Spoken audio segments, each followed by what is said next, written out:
We need some like really cool music, some cool influencer music now. Boom! So we've got bloody cakes, yeah, fuck yeah! I'm drinking tea. Oh, yeah! Boom! There we are. Some cool hand gestures. Let's get started. This video is sponsored by Squarespace, the place to go to if you want to set up your own slick-looking website or online store. So welcome to the end of year special, Super Bokeh Bros end of year special. We can talk about cameras, have some nice cake, and a bit of tea while we're out here in the middle of nowhere. I think we should start off with the Sony of the Year awards. Sony of the Year, so it's just Sony. Hashtag not an ad. They need their own category because they just put out tons of stuff a year. How does it work? So Sony won. Oh, that's it. Yeah. I mean, we've had the Sony A7R5. I have to think like it's A7 Mark IV. Is it last year or this year? No, last year. Last year. I think it was in December or something. And we laughed at Tony Northrup for releasing it early. But then in January, I released Leica M a day too early. Oh yeah. Some people are not to be messed with, and I think Leica probably not to be messed with. They had a very important Leica auction. I didn't get an invite. That's cool. That's fine. I'm on a naughty step. I'm on a Leica naughty step, a little red dot naughty step. Actually, this is not cold at all, isn't it? The thing is, yesterday it was freezing. It was -7 degrees. Now it's 12 degrees. It doesn't feel like it. It feels as cold, if not colder, because of the wind. We were in Tokyo not so long ago. Can't tell you what it's for, but that was about 12 degrees. Well, actually, of course, I can tell you what it was for. We just went there for a little trip to see Bellamy. Yeah, exactly. Yeah. I got some mileage that I haven't used. Totally coincidence that other influencers were over there. I don't know what they're doing. Yeah, what are they doing? Copycats. There? Oh, well, everyone are going to Japan anyway. Everyone loves Japan. Everybody. Yeah. Every Hong Kong people as well. The whole Hong Kong, half the population is now in Japan. Anyway, Sony of the Year Awards. So we've had the Sony A7. I'm flinging bits of your log over it. We've had the Sony A7R5. What do you think of that? You didn't get hands-on with that. I didn't get hands-on. They didn't invite you to the event. They invited me. Oh. Well, I kind of feel like, yeah, of course, it was Sony. It's Sony. It's great. What does that even mean? It's great, and that's it. I mean, it's almost like you go to a fine dining restaurant or Gordon Ramsay, whatever. Oh, it's great. Yeah, it's great. That's why I didn't invite you, because your review would be just 5 seconds long. It's a Sony, it's great. And it's kind of like the A1 Mark II, isn't it? As long as A7R Mark V, as long as A1 Mark II. What do you mean it's like A1 Mark II? A1 got 50 megapixel, A7R Mark V, 50 megapixel. They both do 8K, they do 10 frames per second mechanical shutter. It's funny, how are they going to differentiate it? Because A1, when A1 announced, it was like, whoa, lots of megapixel and quick and 8K. And now A7R Mark V, oh, a lot of megapixel, 8K. I mean, Sony have got a habit of just improving. Let's make it even better than before. Let's put on their own doorstep. But the thing is, they've got lots of doorsteps. They've got, you know, as you said, the A1 Mark II, they've got the A7III, all different models. They're bound to overlap at some point, because what else can you add to it? You're going to make the burst faster. You can put 8K in. Yeah, that's why what I feel about A7 now is like, oh, it's a little bit faster. Oh, it's a little bit more megapixel. It's great. It's just it's almost like a little bit like iPhone now these days. Like, oh, more megapixel, I mean, better camera and faster CPU. So I think Sony's running out of things to entice either new users or to entice current users to upgrade. What else have we had? We've had new lenses. I mean, Sony have got an impressive lens lineup. So impressive that they're running out of options. They just have to improve on the old lenses. Oh, well, it's the same as cameras. So they improved on the 24 to 70 2.8. They made it lighter. And then the 16 to 35, they've made it PZ. Oh yeah, they also made some crop lenses as well. They made some you know, small primes, and they made a 10, is it 10 to 20, something like that? They made that PZ. What else have we had? We've had vlogging more vlogging cameras from Sony. Just when you thought you can't have any more vlogging Sony cameras, no, boom, ZV-1F. ZV-1F. I don't get it. Yeah, I don't get it. Fixed lens, fixed focal length. I wouldn't mind the fixed focal length if they'd kept some kind of stabilizer. They're relying too much on the electronic stabilization. Yeah. Sony's stabilization, like the censorship, is still not good enough. They have to rely on the digital stabilization and you crop it in. Yeah, you can say that. I think so as well. So was that one of the lamest products of the year? Probably, yeah. I totally don't get it. I mean, when you get that kind of like compact camera, oh, it's for vlogging, and you can't zoom. It's like, what? What would be perfect vlogging camera from Sony is something like the ZV-1 in the same body as the RX100, because I like that body. I don't like the cheap plasticky feel of the ZV-1. And on the widest end, you've got the stabilization to make it smooth, but it doesn't make it tighter. Because when in 24, when you've got the active stabilization, it makes it too tight. 28. Yeah. And the latest 122 with active stabilization, maybe 24 or something. About 24, yeah. It's just too tight for vlogging. It's a vlogging camera. It's so tight. 24 is probably just all right. Yeah. It's just all right. Yeah.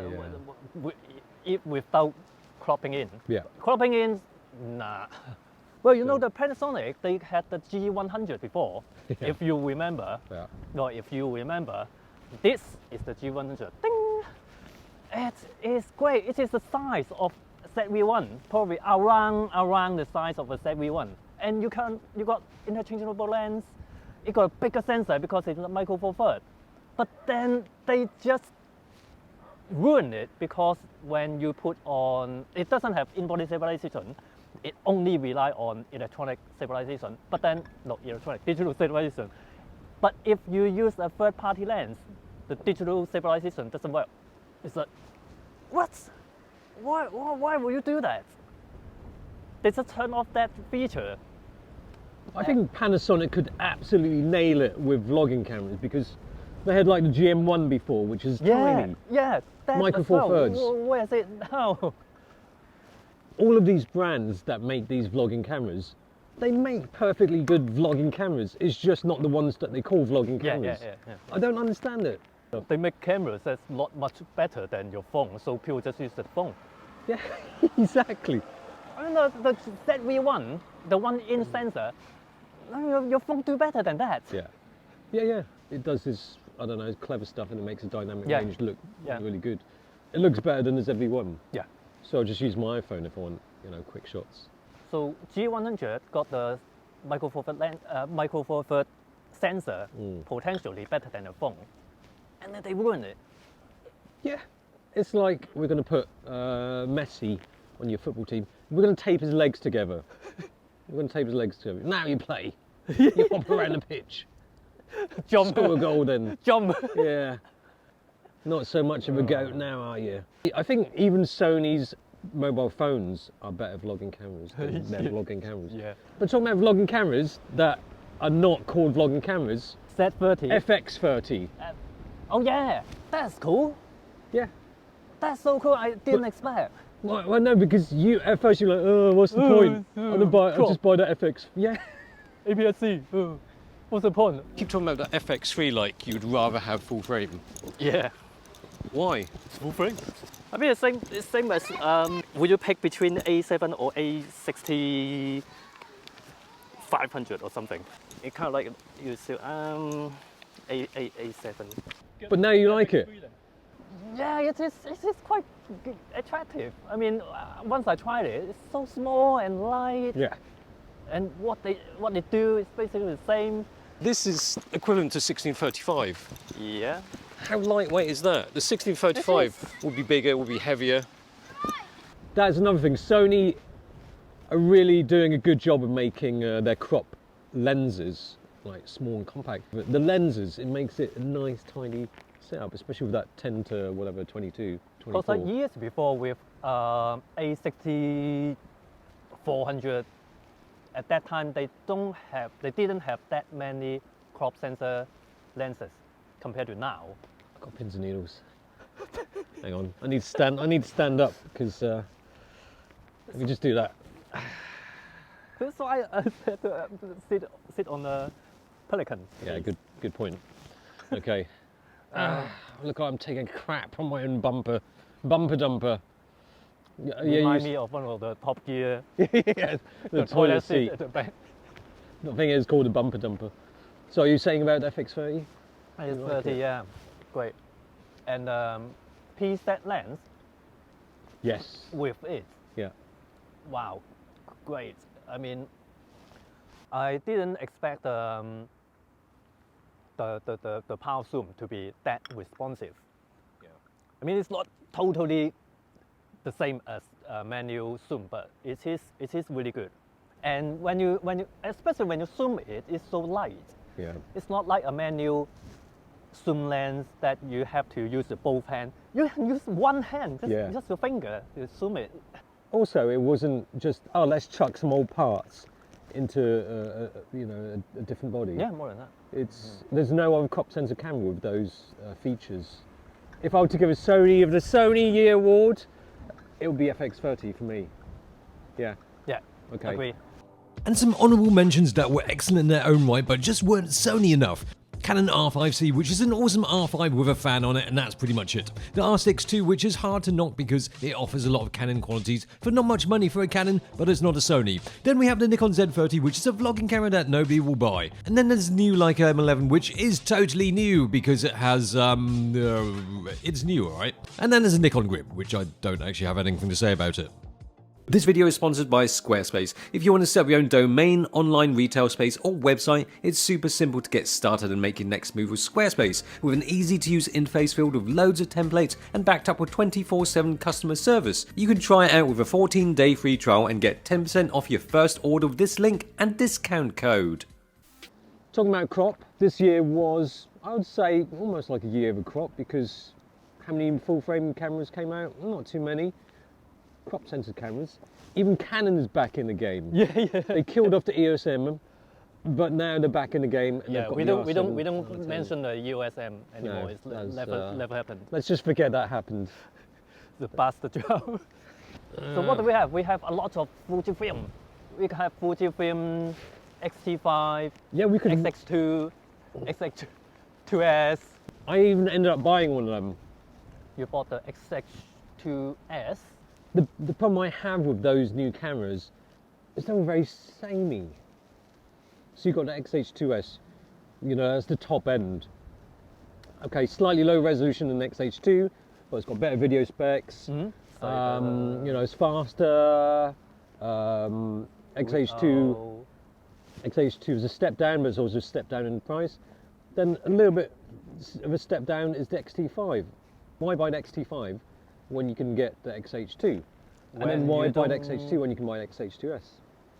Well, it's kind of like Apple. Like, oh, you got the iPhone, you got the iPhone, you got the iPhone Pro, and then you got the Max, you got the a MacBook got so many different options. They all just not too different on price.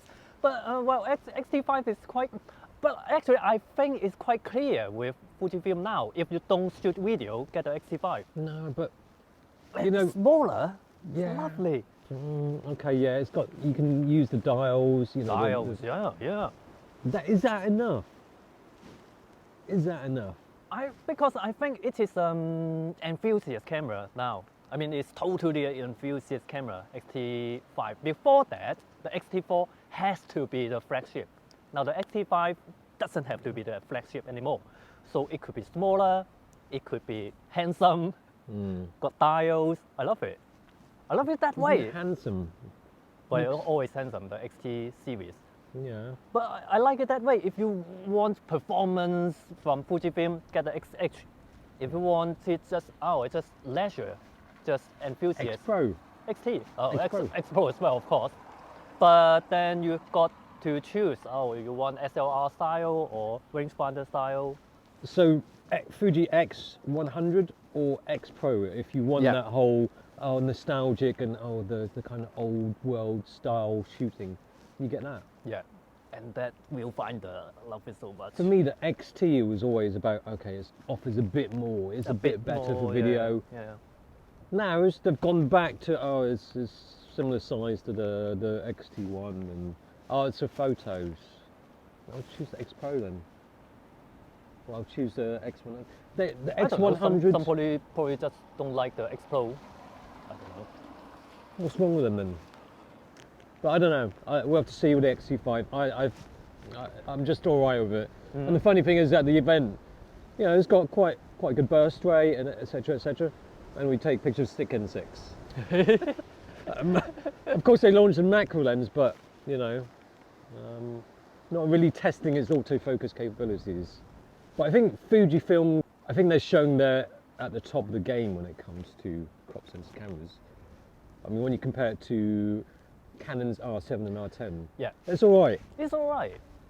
It's just a bit expensive, Yeah, and with the lenses as well. it's going to sell because it's Canon. Yeah. What things did you like about it? It's a Canon. Yeah, Yeah. that's pretty much it. It takes photos, it takes good video, and yeah, crop cheaper. Well, it's a cheaper R6. It's cheaper than R6. Yeah, R6 II now. Yeah. Well, okay, there we are. Canon, it's just all right. And then we've also had, It's always been great. well, we mentioned the FX30 already, so Yeah. let's not mention it again. GX6, That's which almost feels like a 2021 thing. They announced that they were making it, yeah. but it came out in 2022. Yeah. Really nice. You like it? Yeah. But then they're making it the same size and weight as this S5. Yeah. Actually bigger. And then- It's slightly bigger than S5. And then full the frame. price is not that cheap. No. And then it's still got the same, well, you know, the focus is still... Yeah. It's just quite impressive how they improve the dynamic range. It's so close to S5. But I think Cine D, that website where they do very scientific tests, Yeah. the dynamic range is similar to the GH5 too. Oh, okay. Yeah. Okay. Yeah, GH5 did improve. Probably I just didn't pay enough attention on the GH5. Because I was thinking about getting a GH again, and I thought, okay, GH5, GH6. GH6 is too expensive, and I looked at Cine D and I thought, oh, dynamic range is pretty similar, so I'll just get the GH5 too. It's cheaper. So GH6, I don't know. I feel it's kind of a bit. It's impressive how much they've squeezed out of that sensor, but I think it's showing its limit now. A limit, but what do you mean limit? It's better. Yeah, it is bigger. You can say bigger. It is bigger. That's the trouble. Yeah, that's the trouble. And it's got a bigger battery in it as well. It's got Is it the same battery as S5? It feels like it's the same battery. Yeah. So it's I don't know. For the reason why I like GH5 because it is quite chunky and a little bit heavy for what it is, but it was still lighter and smaller. Yeah. So it's like the way they improve it is to make it bigger. Yeah. That's the limitation, probably. And the GH6 has got a fan, hasn't it? Am I right? Have I just made that up? Now. I can't remember now. But the GH never overheated anyway, from my experience, so doesn't need it. Or just bring back the G100, make it good. I think if you're going to keep Panasonic, if you're going to keep Micro Four Thirds, it's got to be small. Yeah. Especially you got full frame cameras now. Yeah, and you can do the S5 in the same size. Well, as you the don't have GH. to. You don't have to stop the GH9. No, But some people still buy it. Yeah, I just feel like I need a really small Micro Four Thirds camera. Yeah. That would be cool. What else have we had of crop? Olympus. Let's not forget Olympus. Olympus, yeah. Oh, well, it's not Olympus now. It's OM system. OM system. So cool. OM system. And then now OM it's system? they released the OM system OM1. It's just a bit of How many mouthful. omens? OMs. I said omens. That sounds like It's some like, dodgy what- website.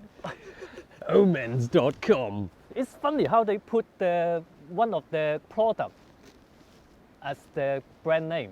Yes. Like you don't have Fujifilm calling their X system. XT system XT5, US system. and it will be confusing. XT system GFX 100. But I'm still amazed that OM system. Let's just call them Olympus. Let's just call them Olympus. No, it's OM system. No, let's just call them OM Olympus. system. No, okay, OM Like, system. like if they release a EP1, But I'm amazed that it would Olympus. be OM system sorry, I EP1. keep calling them Olympus.